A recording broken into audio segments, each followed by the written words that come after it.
Hay una pregunta que parece sencilla, pero que por dentro puede partirte el alma en dos, porque no nace de la curiosidad, nace del miedo. No del miedo a sufrir, ni del miedo a morir, sino de algo todavía más hondo, el miedo a estar completamente solo. Y tarde o temprano, todos llegamos a ese punto. Ese momento en que dejamos de preguntar por teorías, por doctrinas, por ideas bonitas y preguntamos lo único que de verdad importa cuando la noche cae sobre el corazón: ¿Dios está conmigo o no? Porque una cosa es hablar de Dios cuando todo va bien, pero otra muy distinta es buscarlo cuando el cielo parece cerrado, cuando rezas y no sientes nada, cuando haces todo lo correcto y aún así, por dentro solo hay silencio. Y aquí empieza el problema que casi nadie se atreve a decir en voz alta. Muchísimas personas llevan años viviendo una fe cansada, una fe automática, una fe que sigue en pie por costumbre pero ya no por fuego. Van a misa, rezan, intentan obedecer, intentan mantenerse firmes, pero en secreto sienten que algo no encaja, porque escuchan historias de conversiones impactantes, de experiencias extraordinarias, de almas que parecen tocar el cielo, y entonces se miran a sí mismas y solo ven rutina, aridez, monotonía, y esa comparación las destruye, porque empiezan a pensar que quizá el Espíritu Santo actúa en otros, pero no en ellas. Que quizá Dios sí visita a algunos, pero a ellas las dejó atrás. Y justo ahí, en esa herida escondida, empieza la gran mentira.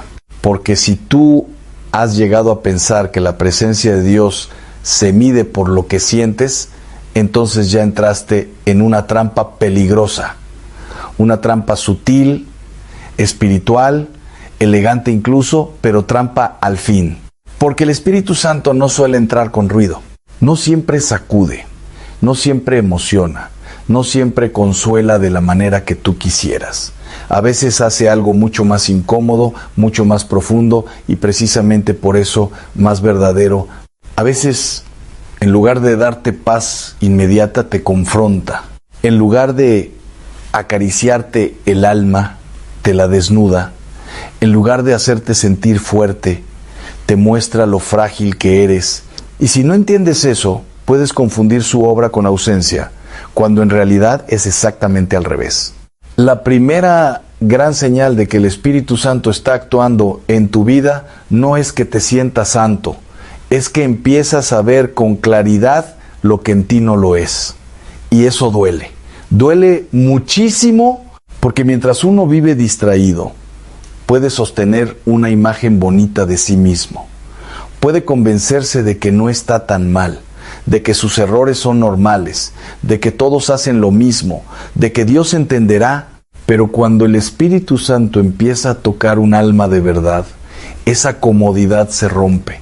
Lo que antes justificabas, ahora te pesa. Lo que antes minimizabas, ahora te inquieta. Lo que antes ni siquiera notabas, ahora te quita la paz. Y no porque Dios se haya alejado, sino porque se ha acercado tanto que su luz ya empezó a entrar. Eso explica por qué algunas de las personas más cercanas a Dios han sido precisamente las más conscientes de su miseria. No porque vivieran obsesionadas consigo mismas, sino porque la luz revela hasta el polvo más pequeño.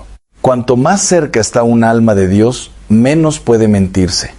Y por eso el reconocimiento del propio pecado no siempre es una mala noticia. De hecho, puede ser una de las noticias más esperanzadoras de todas. Porque el enemigo no necesita convencerte de que eres horrible. Le basta con convencerte de que no necesitas cambiar. Le basta con adormecerte. Le basta con dejarte tranquilo. El Espíritu Santo, en cambio, te incomoda porque quiere salvarte. Te hiere porque quiere curarte. Te muestra la verdad porque solo la verdad puede liberarte. Pero aquí hay que detenerse, porque esta parte cambia todo. No toda culpa viene de Dios. No toda tristeza espiritual es santa. Hay una diferencia brutal entre la herida que abre el Espíritu Santo y la condena con la que aplasta el enemigo. Cuando el Espíritu Santo te muestra tu pecado, duele, sí, pero al mismo tiempo te empuja a volver, te mueve a pedir perdón, te hace correr hacia la misericordia. Incluso llorando, incluso avergonzado, incluso roto, todavía te deja una puerta abierta. En cambio, la culpa enfermiza te encierra, te paraliza, te convence de que ya no hay salida. Una te lleva al confesionario, la otra te hace esconderte. Una te hace decir, Señor, perdóname, la otra te susurra, ni lo intentes. Y distinguir eso puede salvarte la vida espiritual. Por eso hay personas que se asustan cuando por fin empiezan a ver sus sombras. Piensan que están peor que antes, cuando muchas veces lo que ocurre es que por primera vez están viendo de verdad. Y eso cambia la lectura completa de su historia. Porque tal vez no estás retrocediendo, tal vez no estás abandonado, tal vez no te estás apagando, tal vez por primera vez en mucho tiempo el Espíritu Santo está rompiendo la costra que te cubría el alma.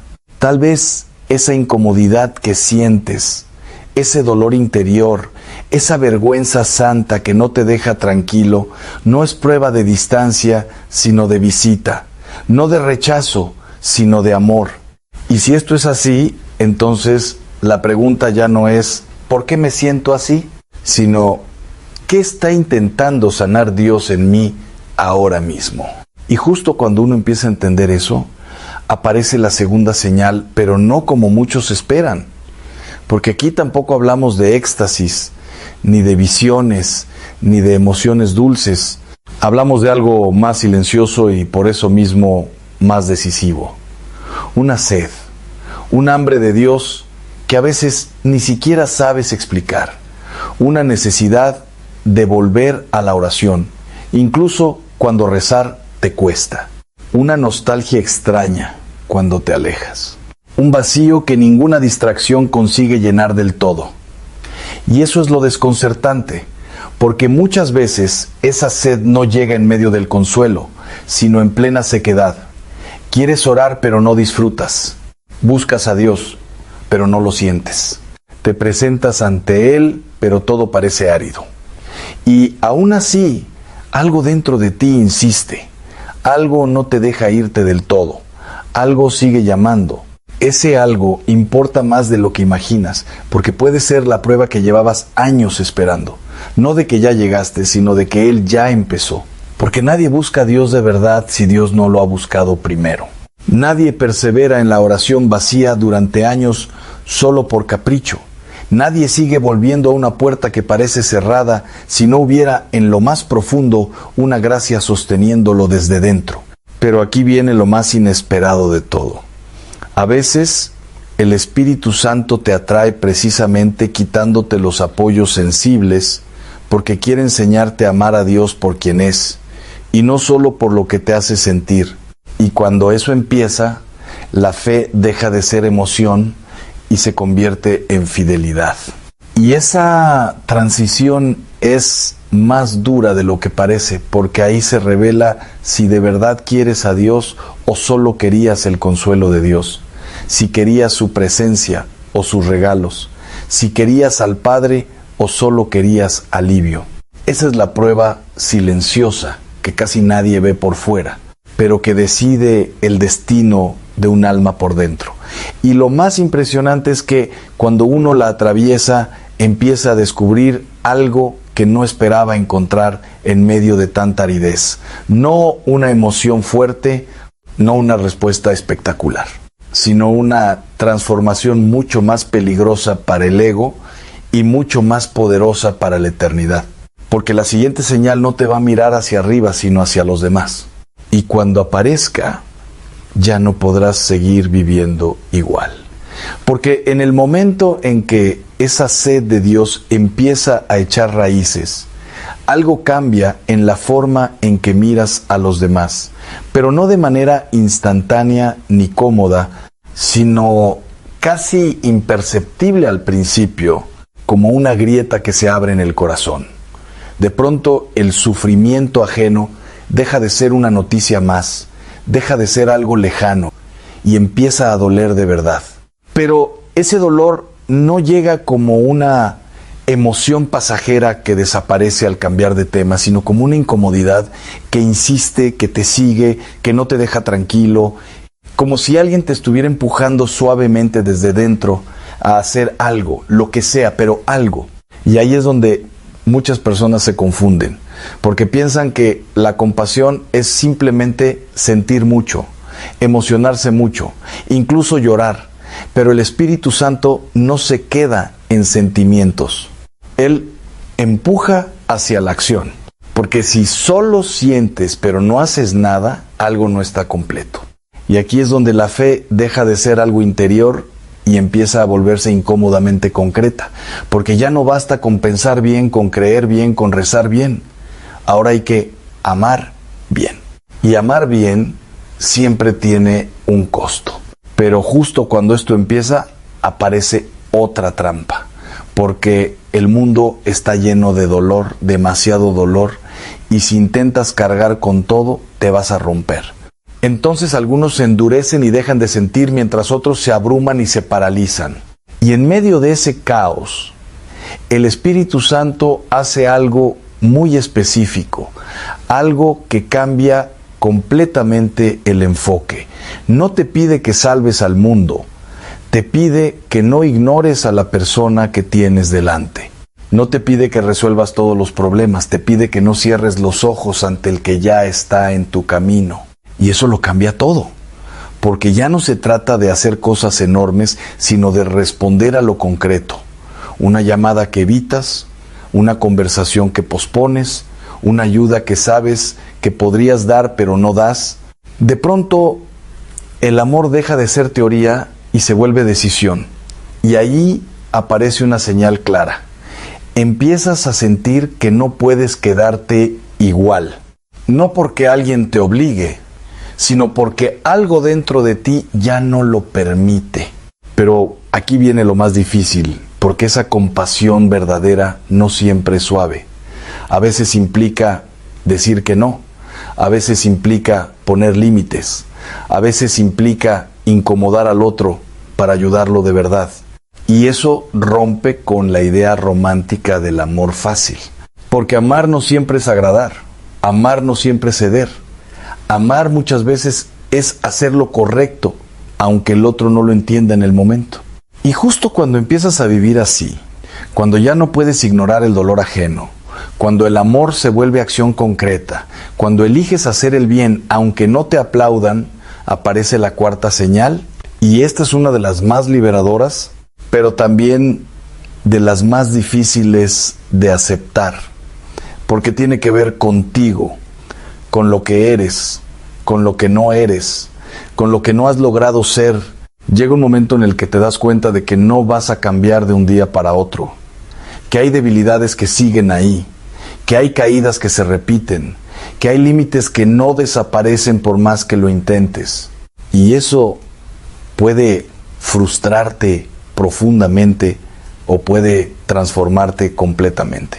Porque el Espíritu Santo no solo actúa cuando avanzas, también actúa cuando te enfrentas a tu propia fragilidad.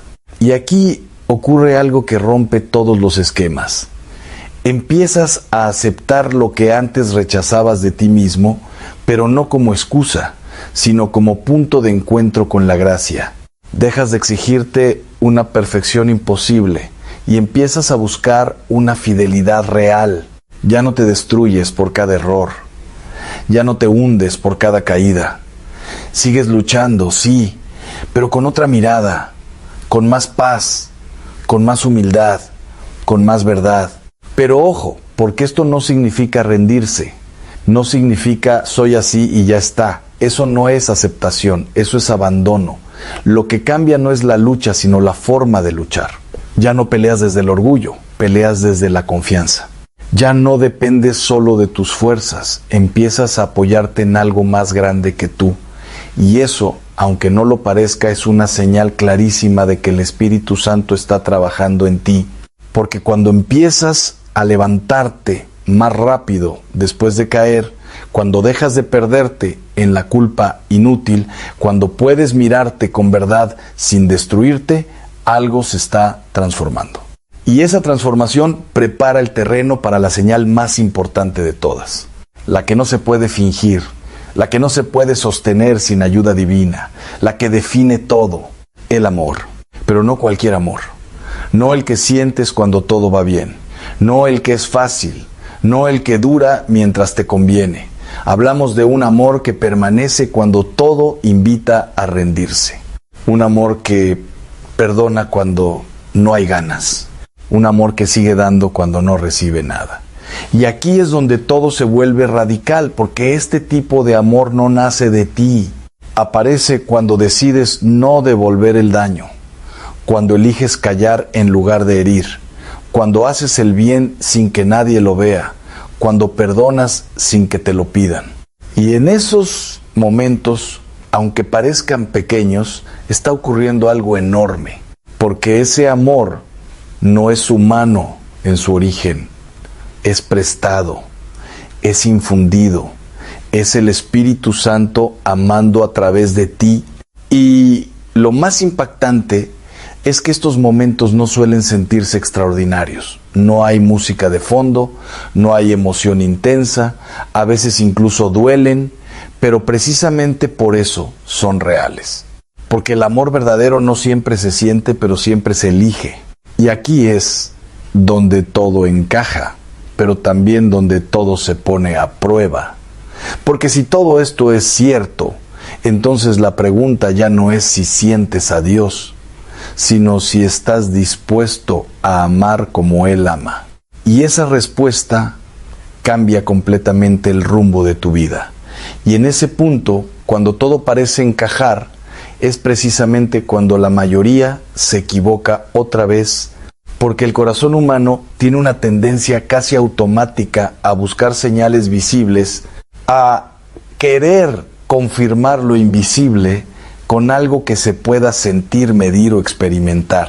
Y sin darte cuenta, puedes volver al inicio del problema porque empiezas a preguntarte si todo esto es real o si simplemente te lo estás imaginando, si de verdad es Dios o solo un esfuerzo psicológico por ser mejor. Y esa duda no es pequeña, porque puede deshacer todo lo que se ha construido hasta ahora. Pero aquí es donde hay que detenerse, porque lo que estás buscando no se confirma como tú esperas. El Espíritu Santo no firma su obra con fuegos artificiales, no deja huellas espectaculares para que tú estés tranquilo. De hecho, muchas veces hace lo contrario. Trabaja en silencio precisamente para que no dependas de la emoción, para que no confundas lo profundo con lo intenso, para que no reduzcas a Dios a una experiencia pasajera. Y esto es incómodo, porque todos queremos sentir para creer, pero la vida espiritual madura funciona al revés. Aprendes a creer incluso cuando no sientes. Y eso cambia completamente la relación con Dios, porque deja de ser algo que depende de tus estados de ánimo y se convierte en algo que se sostiene incluso en la oscuridad. Ahora piensa en esto, porque aquí está una de las claves más importantes de todo lo que has escuchado hasta ahora. Si tú solo confiaras en Dios cuando sientes paz, entonces en el momento en que esa paz desaparece, tu fe también lo haría. Si solo rezaras cuando tienes ganas, entonces tu relación con Dios dependería de algo tan inestable como tu emoción del día. Y eso no es fe, eso es dependencia emocional. Por eso el Espíritu Santo permite y a veces incluso provoca momentos de sequedad, de duda, de silencio, no para alejarse, sino para purificar. No para castigarte, sino para enseñarte a amar de otra manera. Y cuando entiendes esto, todo cambia, porque empiezas a ver esos momentos no como ausencia, sino como una forma distinta de presencia. Pero claro, esto abre una pregunta incómoda que casi nadie quiere enfrentar de verdad. ¿Seguirías buscando a Dios si nunca volvieras a sentir nada especial? ¿Seguirías rezando si la oración nunca te diera consuelo? ¿Seguirías creyendo si no hubiera ninguna recompensa emocional? Porque ahí es donde se revela la verdad del corazón. Y esto no es una pregunta teórica, es una prueba real que muchos atraviesan sin darse cuenta. Personas que siguen siendo fieles sin sentir nada, que siguen orando en silencio, que siguen haciendo el bien sin reconocimiento, y desde fuera podría parecer que no pasa nada en sus vidas, pero por dentro está ocurriendo una transformación profunda, lenta, casi invisible, pero absolutamente real. Porque el Espíritu Santo no está construyendo momentos, está formando personas. No está interesado en darte experiencias aisladas, está moldeando tu corazón para algo mucho más grande. Y ese proceso no siempre es cómodo, porque implica desmontar expectativas, romper ilusiones, deshacer ideas equivocadas sobre lo que significa sentir a Dios. Y justo cuando eso empieza a sentarse, aparece otra capa todavía más profunda, porque todo lo que has visto hasta ahora, el reconocimiento del pecado, el deseo de oración, la compasión, la aceptación de la debilidad, el amor que persevera, no son eventos aislados, son partes de un mismo movimiento, un proceso continuo, una transformación que no se detiene. Y aquí viene algo que puede incomodarte, pero que necesitas escuchar. No hay un punto en el que puedas decir, ya llegué. No hay un momento en el que todo esté resuelto. No hay una versión final de ti mismo en esta vida. Porque mientras estés aquí, el Espíritu Santo va a seguir trabajando. A veces consolando, a veces incomodando, a veces iluminando, a veces purificando. Y eso significa que habrá días de claridad y días de confusión. Días de fuerza y días de caída. Días en los que todo parece tener sentido y otros en los que no entiendes nada. Pero lo importante no es eliminar esos contrastes, sino aprender a permanecer en medio de ellos. Porque la verdadera señal no es que nunca dudes, sino que no te vas. No es que nunca caigas, sino que vuelves. No es que siempre sientas, sino que sigues. Y eso, aunque parezca pequeño, es una prueba enorme de que no estás solo. Ahora, si todo esto es cierto, entonces hay algo que ya no puedes ignorar. Porque si el Espíritu Santo está actuando en lo invisible, si está trabajando incluso cuando no lo percibes, entonces la pregunta ya no es si Dios está contigo, la pregunta es si tú estás dispuesto a cooperar con lo que Él ya está haciendo. Y aquí es donde todo se vuelve personal, porque ya no se trata de entender, se trata de responder, se trata de mirar tu vida tal como es ahora mismo y preguntarte con total honestidad, sin excusas, sin maquillaje, ¿dónde estás resistiendo? ¿Dónde estás evitando dar ese paso que sabes que tienes que dar? ¿Dónde estás cerrando la puerta que sabes que deberías abrir? Tal vez es un perdón que no has dado. Tal vez es una decisión que sigues posponiendo. Tal vez es un cambio que te da miedo hacer. Y mientras lo evitas, sientes esa incomodidad interior que no desaparece. No porque estés fallando sin remedio, sino porque algo en ti sabe que hay más, que estás llamado a más. Y esa tensión, ese pequeño tirón interior, esa incomodidad persistente puede ser una de las señales más claras de todas. Porque el Espíritu Santo no solo consuela, también impulsa. No solo acompaña, también llama. No solo sana, también mueve, pero nunca obliga. Y ahí está el punto clave, porque puedes ignorarlo, puedes distraerte, puedes posponer, puedes seguir igual, y Él no te va a forzar, pero tampoco va a dejar de llamar. Así que ahora todo se reduce a esto, no a lo que sientes, no a lo que has vivido, no a lo que entiendes, sino a lo que decides hacer con lo que ya sabes. Porque si has llegado hasta aquí, si algo dentro de ti ha resonado, si alguna parte de este camino te ha tocado, entonces ya no estás en el mismo punto en el que empezaste.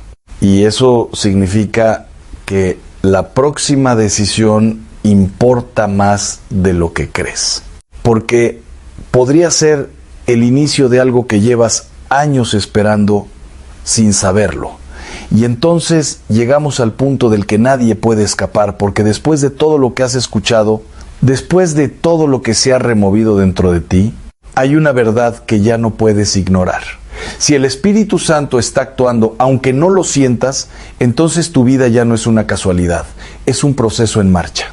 Y eso cambia completamente el juego, porque significa que no estás esperando a que Dios aparezca, significa que Él ya está y ha estado todo este tiempo, pero aquí es donde muchos se detienen, porque aceptar eso implica algo incómodo, implica reconocer que no eres una víctima espiritual abandonada, sino alguien que ha sido acompañado incluso en sus peores momentos. Implica mirar hacia atrás y preguntarte con una honestidad que cuesta: ¿cuántas veces sentiste que todo estaba perdido, pero no lo estaba? ¿Cuántas veces caíste, pero te levantaste? ¿Cuántas veces pensaste que habías llegado al límite y sin embargo seguiste? ¿De verdad crees que eso salió solo de ti? Porque si eres honesto, hay momentos en tu historia que no puedes explicar del todo. Fuerzas que no sabías que tenías, decisiones que no parecían posibles, cambios que no estaban en tus planes. Y justo ahí, en esos detalles que parecen pequeños pero no lo son, empieza a revelarse algo más grande, algo que no hace ruido pero que no falla. Y eso debería cambiar tu forma de mirar el presente, porque si ya ha estado actuando, entonces no necesitas empezar desde cero. No necesitas volverte otra persona de golpe. No necesitas hacer algo espectacular para que Dios te tome en serio. Lo único que necesitas es dejar de resistir. Pero eso es más difícil de lo que parece. Porque resistir no siempre se siente como resistencia. A veces se ve como miedo o como comodidad o como esa frase que te repites: ya lo haré después. Y mientras tanto la vida sigue, y esa voz interior sigue ahí, suave, constante, paciente, pero firme. No te grita, no te presiona, pero tampoco se va. Y aquí es donde todo se vuelve claro, porque el Espíritu Santo no trabaja a la fuerza, trabaja con tu libertad. No invade, invita, no empuja sin sentido, propone. Y por eso la diferencia entre una vida transformada y una vida estancada no está en cuánto hace Dios, sino en cuánto permites tú, porque Él ya está haciendo su parte. La pregunta es si tú estás dispuesto a hacer la tuya. Y no hablamos de algo enorme, no hablamos de cambiar toda tu vida en un día. Hablamos de ese paso concreto que ya sabes cuál es, esa conversación pendiente, ese perdón que sigues reteniendo, ese hábito que sabes que te está alejando, esa decisión que llevas posponiendo demasiado tiempo. Eso, ahí es donde empieza todo. Porque el crecimiento espiritual no ocurre en ideas, ocurre en decisiones. Y cada vez que eliges responder, aunque sea en algo pequeño, algo se abre, algo se alinea, algo avanza. Y lo más impresionante es que no siempre lo vas a notar en el momento, pero con el tiempo mirarás atrás y entenderás que todo empezó con ese sí que parecía insignificante. Pero también es verdad lo contrario. Cada vez que pospones, cada vez que ignoras, cada vez que eliges no moverte, algo se enfría. No porque Dios se vaya, sino porque tú te cierras. Y esa es la parte que nadie quiere escuchar. Porque es mucho más fácil pensar que el problema es que Dios no se manifiesta, que aceptar que a veces somos nosotros los que no respondemos. Y sin embargo, incluso ahí, incluso en tus resistencias, incluso en tus retrasos, incluso en tus caídas, Él sigue. Sigue llamando, sigue esperando, sigue actuando. Porque su fidelidad no depende de tu perfección. Y esa es quizá la verdad más liberadora de todas, que no tienes que ser perfecto para que Dios esté contigo. No tienes que sentirlo para que sea real. No tienes que entenderlo todo para que esté funcionando. Solo necesitas no cerrarte completamente porque mientras haya una rendija, Él entra. Y tal vez eso es lo único que necesitas hoy. No resolver toda tu vida, no tener todas las respuestas, no convertirte en alguien distinto de la noche a la mañana, solo abrir un poco más, solo responder un poco más, solo confiar un poco más. Porque si lo haces, aunque no lo veas inmediatamente, aunque no lo sientas como esperabas, aunque no ocurra nada espectacular, algo va a empezar a cambiar. Y ese cambio, lento, silencioso, casi invisible, puede terminar siendo lo más poderoso que haya pasado en toda tu vida. Porque al final, la señal más clara de que el Espíritu Santo está actuando no es lo que sientes, es en quién te estás convirtiendo. Hay algo que pasa cada domingo y lo más inquietante no es que suceda, sino que casi nadie se atreve a decirlo en voz alta.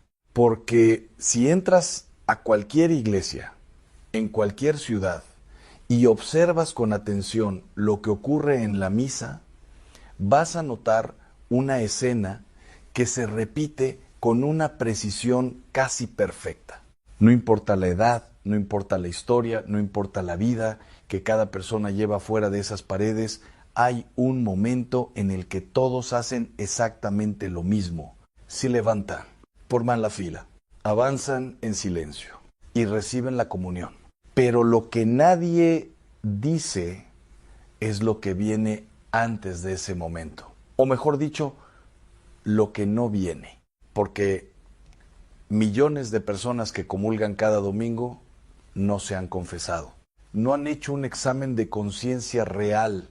No han nombrado pecados que llevan cargando desde hace semanas, meses, incluso años. Y aquí es donde todo se vuelve incómodo, porque no estamos hablando de personas alejadas de la fe.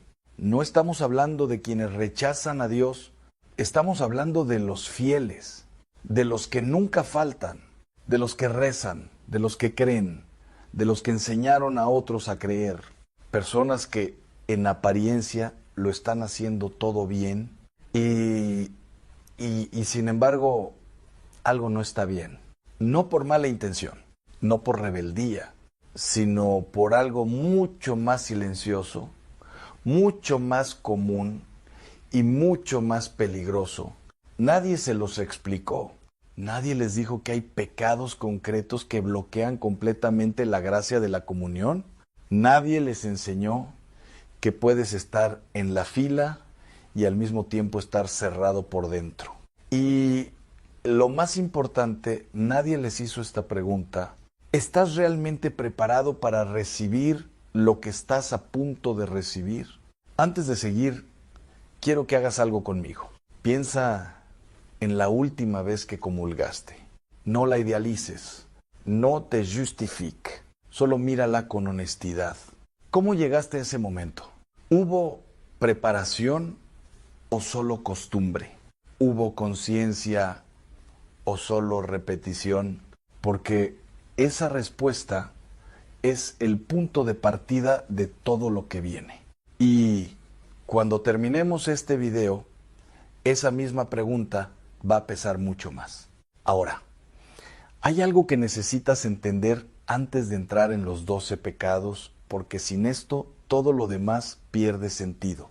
La comunión no es un gesto social, no es una parte de la misa, no es algo que haces porque todos lo hacen.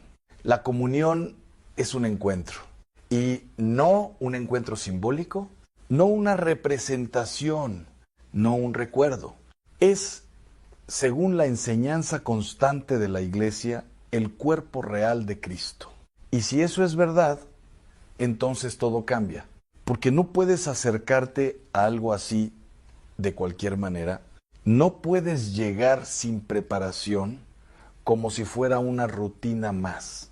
No puedes recibir algo infinito con un corazón distraído. Y aquí es donde aparece una frase que la mayoría ha escuchado, pero muy pocos han tomado en serio. Quien recibe la comunión en estado de pecado grave come y bebe su propia condenación.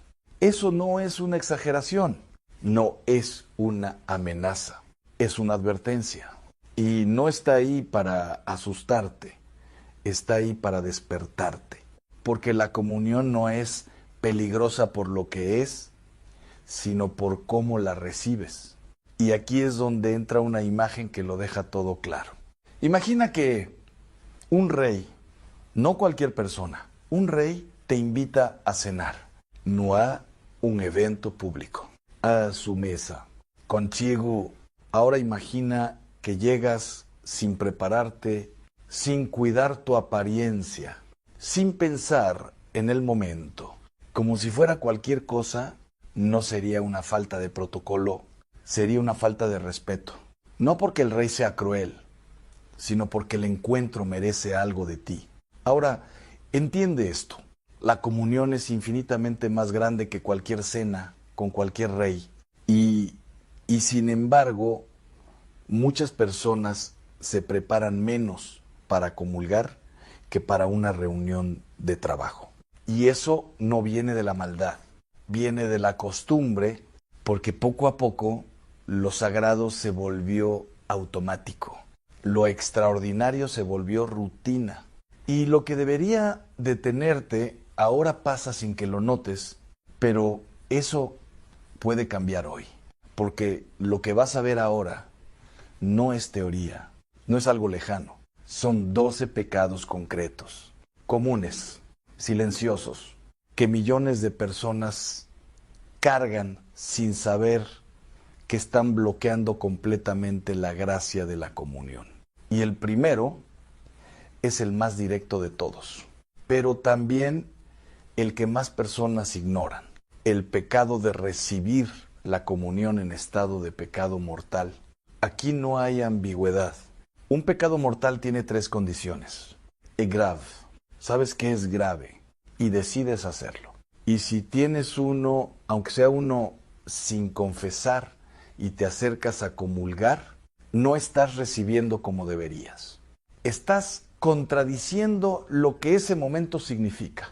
Pero aquí es donde la mayoría se confunde, porque no se siente grave. No hay una alarma, no hay un aviso. La persona sigue yendo a misa, sigue rezando, sigue cumpliendo y por fuera todo parece normal, pero por dentro hay una ruptura. Y para entenderlo, piensa en esto. Imagina que tienes una pelea fuerte con alguien que amas. Dices cosas que hieren, rompes algo importante. Y al día siguiente, sin pedir perdón, sin hablarlo, sin arreglarlo, te sientas a su mesa como si nada hubiera pasado. Eso no es cercanía, es incoherencia. Y eso mismo es comulgar en pecado mortal. Ahora viene lo importante. El remedio no es complicado, pero sí requiere algo que muchos evitan: detenerse, reconocer y confesarse. Y si no puedes hacerlo antes de esa misa, entonces no comulgar. Y esto puede incomodar, porque parece una pérdida, pero en realidad es un acto de respeto. Y más aún, es un acto de honestidad, porque a veces el mayor acto de fe no es recibir, es saber esperar. Y aquí es donde todo empieza a cambiar, porque el segundo pecado parece pequeño, pero revela mucho más de lo que imaginas. La falta de ayuno eucarístico. Antes de recibir la comunión, la iglesia pide algo muy simple: 1 hora de ayuno, nada de comida, nada de bebidas, excepto agua o medicina. Y a primera vista parece un detalle menor, un requisito técnico, algo fácil de ignorar. Y por eso casi nadie lo toma en serio. Personas que desayunan justo antes de ir a misa, que toman café en el camino, que llegan a la comunión sin haber hecho ninguna preparación física, y dicen, no pasa nada, pero sí pasa algo, porque ese ayuno no es por disciplina externa, es una señal interna, es el cuerpo diciendo lo que viene es distinto, es una pausa, un aviso, una preparación. Y cuando eso desaparece, algo se pierde, porque el cuerpo también participa en la fe. Y cuando el cuerpo no se prepara, el alma muchas veces tampoco. Pero aquí viene lo interesante. Antes esto no se discutía. Había generaciones que lo entendían sin necesidad de explicaciones. Familias enteras que llegaban a misa en ayunas. Niños que crecían sabiendo que no se comía antes de comulgar. No por miedo, por respeto. Porque sabían, aunque no lo pudieran explicar, que ese momento era diferente. Y eso poco a poco se fue perdiendo. Y fue reemplazado por algo mucho más peligroso. La comodidad, la idea de que no importa tanto. Pero lo que parece pequeño empieza a construir algo más grande. Porque cuando dejas de cuidar lo externo, poco a poco dejas de cuidar lo interno. Y eso nos lleva al tercer pecado que casi nadie identifica, pero que cambia completamente la experiencia de la comunión. La falta de contrición verdadera, y aquí es donde la mayoría se equivoca sin darse cuenta, porque creen que mientras no haya pecado mortal, todo está bien, pero no es así. Puedes acercarte sin pecados graves y aún así estar completamente cerrado porque nunca pediste perdón, porque nunca miraste lo que hiciste en la semana, porque nunca tuviste un solo momento de honestidad con Dios antes de recibirlo. Y entonces la comunión pasa, pero no transforma. Y la persona empieza a preguntarse algo peligroso. ¿Por qué no siento nada? ¿Por qué la misa ya no me dice nada? ¿Por qué Dios parece lejos? Y la respuesta muchas veces no está en Dios. Está en ese momento que nunca ocurre. El momento de decir, fallé. Y aquí viene lo más importante. La contrición no tiene que ser perfecta. No tiene que ser emocional. No tiene que ser larga. Puede ser algo tan simple como un segundo real. Un instante en el que dices, Señor, sé que no estuve bien, pero quiero acercarme mejor. Eso es suficiente. Eso abre algo. Pero cuando ese momento no existe, todo se vuelve automático. Y lo automático nunca transforma. Y justo cuando crees que esto es lo más profundo, aparece algo mucho más incómodo. Porque el siguiente pecado no está en lo que haces, sino en lo que te niegas a soltar.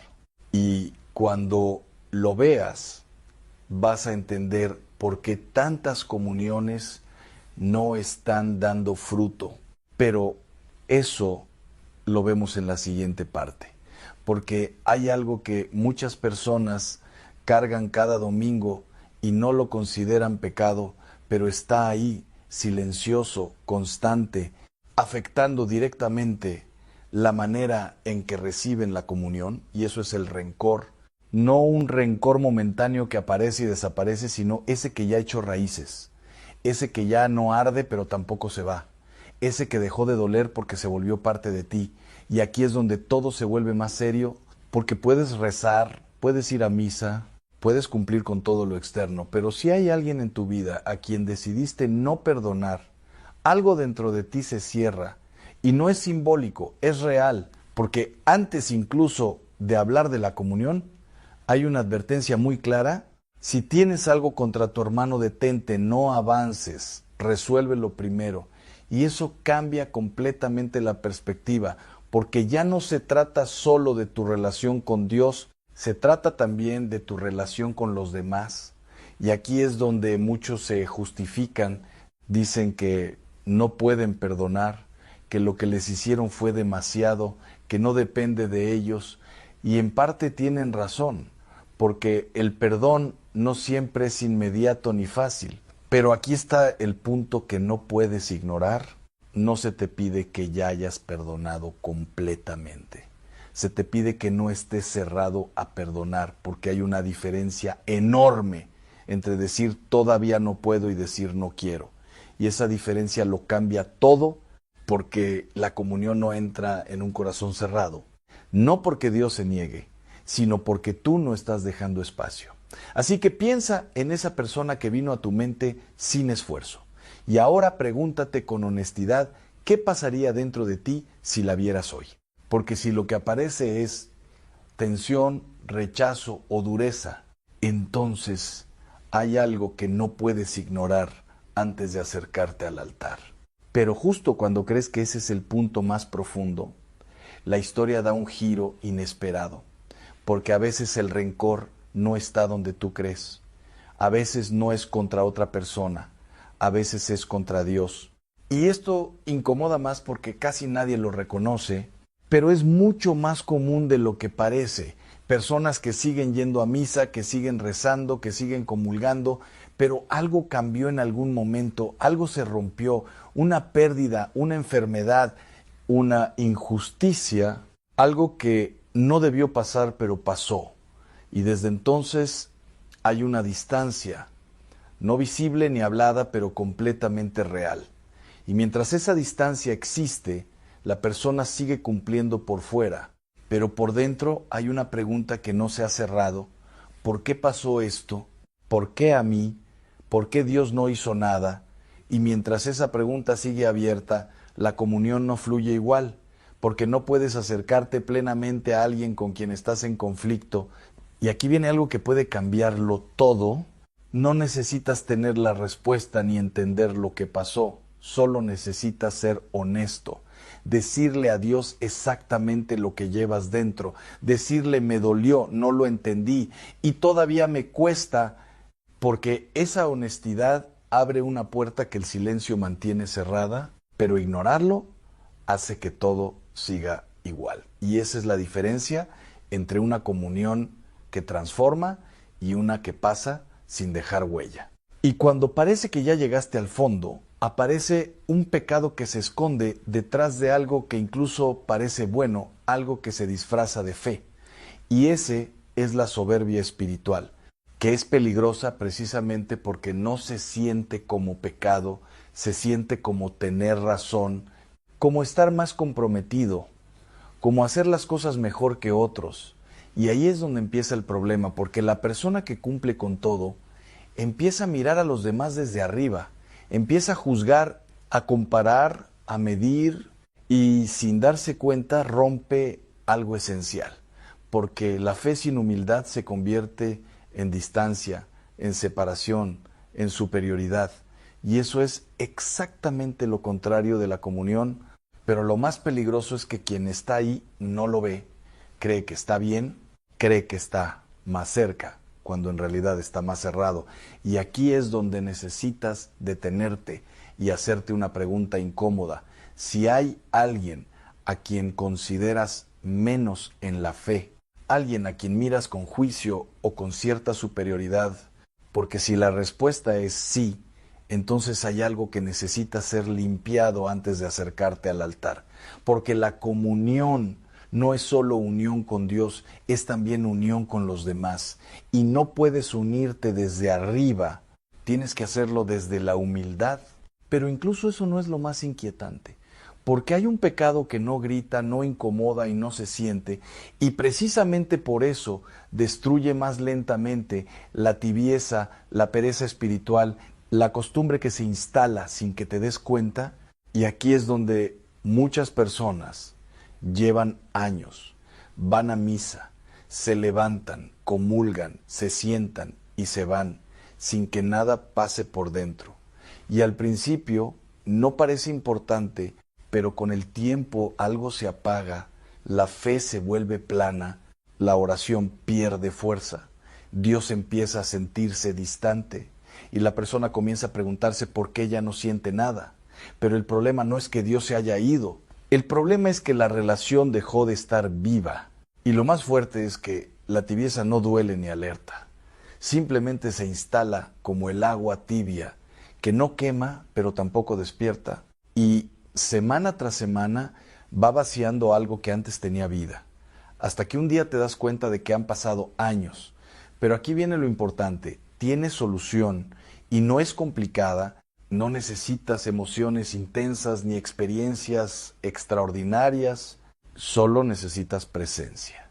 Un momento real antes de comulgar en el que te detienes y reconoces lo que está pasando, en el que dices esto es real y esto importa, porque ese instante cambia completamente la experiencia, pero si no está, nada cambia.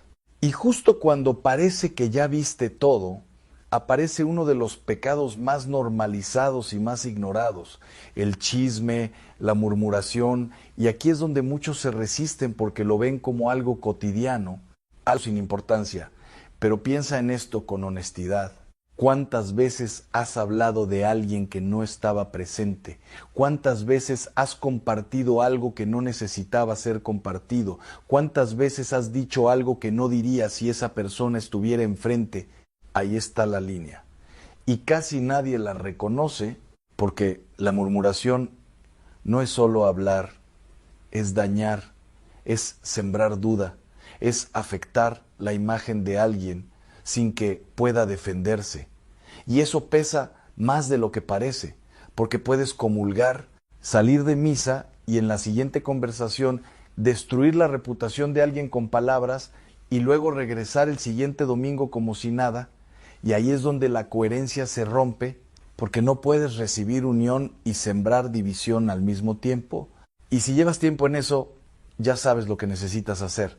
Pero lo que viene ahora es todavía más directo, porque ya no tiene que ver con lo que sientes, sino con lo que hiciste y aún no has reparado. Y cuando lo veas, vas a entender por qué algunas personas no logran avanzar aunque lo intenten, y por qué la comunión sigue sin transformar como debería. Porque hay un punto donde todo deja de ser interno y se vuelve concreto, visible, medible, y por eso mismo más incómodo de enfrentar, porque ya no se trata de lo que sientes ni de lo que piensas, sino de lo que hiciste y no has corregido, y ese es el siguiente obstáculo que muchas personas llevan directo a la comunión sin darse cuenta, la injusticia no reparada, que no suena tan grave cuando se dice así, pero cambia completamente cuando le pones nombre, cuando dejas de hablar en general y empiezas a mirar lo específico, el dinero que no devolviste, el favor que nunca pagaste, el cobro que hiciste de más sabiendo que no te correspondía, el trabajo que no cumpliste pero sí cobraste, el objeto que tomaste prestado y nunca regresaste porque en ese momento parecía pequeño, parecía justificable, parecía que no iba a importar, pero se quedó contigo. Y aquí es donde todo se vuelve directo, porque no puedes acercarte a recibir con las manos abiertas cuando hay algo que no te pertenece todavía en ellas. No porque Dios quiera castigarte, sino porque hay una incoherencia real entre lo que estás recibiendo y lo que estás reteniendo, y muchas personas intentan resolverlo solo en la confesión, dicen el pecado, reciben el perdón, pero no tienen ninguna intención de reparar, y ahí es donde el proceso queda incompleto, porque el perdón no elimina la responsabilidad, la revela, la pone enfrente, la hace imposible de ignorar, y no siempre significa que tienes que resolverlo todo de inmediato, pero sí significa que tienes que querer hacerlo, porque esa intención es lo que abre la puerta. Pero cuando ni siquiera existe esa intención, la comunión llega y no entra. Y justo cuando crees que este es el nivel más concreto, aparece algo todavía más profundo, algo que no tiene que ver con otros ni con cosas, sino contigo y con Dios directamente, y es una de las realidades más silenciosas que existen en la vida espiritual, la falta de perdón hacia Dios, que suena extraño al principio, incluso incorrecto, Pero si eres honesto, ¿sabes exactamente de qué estamos hablando? Porque hay momentos en la vida donde algo ocurre que no encaja, que rompe todo lo que esperabas, que contradice todo lo que creías que Dios iba a hacer, una pérdida que no tenía sentido, una puerta que se cerró cuando más la necesitabas abierta, una oración que nunca fue respondida, y desde ese momento algo cambia, no de forma visible, no de forma dramática, pero sí real. Se crea una distancia, un muro que no se habla, pero que se siente, y la persona sigue yendo a misa, sigue rezando, sigue cumpliendo, pero ya no se entrega igual, porque hay una parte que se cerró, una parte que todavía guarda una pregunta o incluso una queja. Y aquí es donde la comunión se vuelve una contradicción silenciosa, porque estás acercándote a alguien en quien no confías completamente, y eso no se resuelve ignorándolo, ni fingiendo que no existe. Se resuelve nombrándolo, diciendo con honestidad lo que llevas dentro, aunque suene imperfecto, aunque no tengas las palabras correctas, porque esa verdad es lo único que puede empezar a romper esa distancia. Y sin eso, todo lo demás se queda en la superficie. Pero ahora viene algo que muchos conocen y aún así pasan por alto constantemente.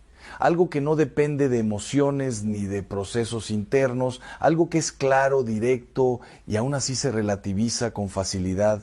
La omisión de la misa dominical sin causa grave, porque aquí no hay ambigüedad, no se trata de interpretación, la misa del domingo no es opcional en la vida cristiana, es el centro, es el punto de referencia, es el momento donde todo converge. Y cuando empiezas a faltar sin una razón real, no por enfermedad, no por imposibilidad, sino por comodidad, por preferencia, por luego voy, algo empieza a desordenarse. Porque lo que era central pasa a ser secundario y lo que era esencial pasa a ser negociable. Y lo más peligroso es que no se siente grave al inicio, se siente pequeño, justificable, pero se acumula domingo tras domingo hasta que la relación cambia. Y luego, cuando regresas y comulgas, actúas como si no hubiera pasado nada, pero sí pasó, porque no puedes desconectarte del centro y luego pretender que todo sigue igual sin reconocerlo, y eso necesita ser llevado al confesionario, no desde la culpa, sino desde la coherencia, porque la comunión no es un evento aislado, es parte de un ritmo, de una relación que necesita constancia. Y cuando parece que ya hemos llegado a todo lo que podría bloquear ese momento, aparece algo que no se presenta como pecado, que no tiene nombre fuerte, que incluso puede parecer inofensivo, pero que termina definiendo toda la experiencia, la falta de preparación habitual, porque aquí no estamos hablando de un acto puntual, estamos hablando de una forma de vivir la comunión, de cómo llegas cada domingo, de si hay intención o solo repetición, de si hay conciencia o solo rutina, porque la diferencia entre una comunión que transforma y una que pasa sin dejar rastro, muchas veces no está en lo que hiciste mal, sino en lo que nunca hiciste antes de llegar.